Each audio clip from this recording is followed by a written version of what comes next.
ఏది ఏమైనా కానీ మావా, నెక్స్ట్ దీపావళికంతా నీ కూతురు నా ఇంట్లో ఉండాలా అంతే.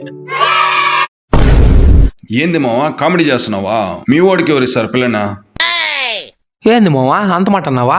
మా వాడికి ఎంత తక్కువ? మీ వాడికి పిల్లనిచ్చే బదులు ఇంత విషయం ఇచ్చి చంపేయడం మేలు మావా. అది కాదు మావా. అసలు నీకు నా చెల్లిని నేను చేసిన పెద్ద తప్పు, అలాంటిది నా కూతురునిచ్చి దాన్ని గొంతుకోయమంటావా? రేయ్, డిగ్రీలో ఎన్ని సబ్జెక్టులు రాసినావా? 7 సబ్జెక్టులు మామ. 7. ఎన్ని పాస్ అయినావా? 7 ఫెయిల్. ఇది ఇలాంటి వాడికి నా కూతుర్ని ఎలా?